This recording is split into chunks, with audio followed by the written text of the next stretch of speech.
Hi, welcome to యూఏటీవీ.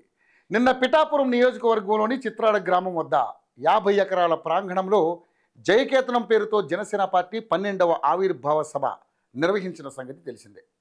ఈ సభకు భారీగా తరలి వచ్చిన జన సైనికులను ఉద్దేశించి ఆ పార్టీ అధినేత AP deputy CM Pawan Kalyan తనదైన శైలిలో ఉపన్యాసించారు. ఈ సందర్భంగా పార్టీ ప్రస్థానం గురించి, ఆంధ్రప్రదేశ్ రాజకీయాల గురించి సంచలన వ్యాఖ్యలు చేసి కొత్త రాజకీయ చర్చలకు తెరలేపారు. ఇందులో భాగంగా 11 ఏళ్ల జనసేన ప్రస్థానాన్ని ఎదుర్కొన్న కష్టాలను, పార్టీని నిలబెట్టిన విధానాన్ని పవన్ వివరించారు. పిఠాపురంలో జరిగిన పార్టీ 12వ ఆవిర్భావ సభలో జనసేనాని ప్రసంగం ఉద్విగ్నభరితంగా సాగింది.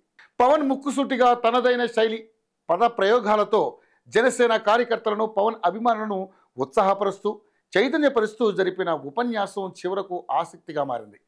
అదే వేదికపై నుండి పవన్ కళ్యాణ్ ప్రసంగిస్తూ త్రిభాషా విధానంపై మాట్లాడారు.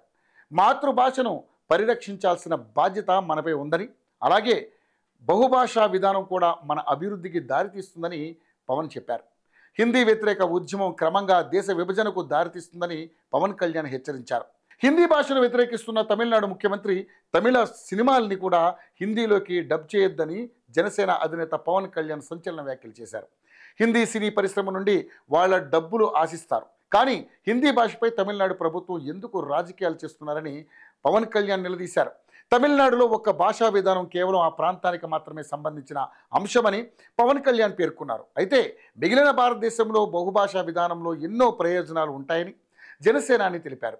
ప్రస్తుతం పవన్ కళ్యాణ్ వ్యాఖ్యలు సోషల్ మీడియాలో వైరల్గా అవుతుండగా, ఏపీ డిప్యూటీ సీఎం వ్యాఖ్యలకు డిఎంకే అధినేత ఒకరు గట్టిగా కౌంటర్ ఇచ్చారు. త్రిభాషా విధానాన్ని పవన్ కళ్యాణ్ తప్పుగా అర్థం చేసుకున్నారని ఆ పార్టీ నాయకుడు సయ్యద్ ఫహీజుల్లా అన్నారు. కేంద్రం మాపై బలవంతంగా రుద్దుతోంది. తమిళనాడు ద్విభాషా విధానాన్ని ఎప్పటి నుండో పాటిస్తోంది. దీనిపై బిల్లు చేసి 1968లోనే తమిళనాడు అసెంబ్లీ పాస్ చేసింది. అప్పటికీ పవన్ కళ్యాణ్ పుట్టలేదేమో అంటూ ఏపీ ఉప ముఖ్యమంత్రి పవన్ కళ్యాణ్పై సెటర్లు వేశారు.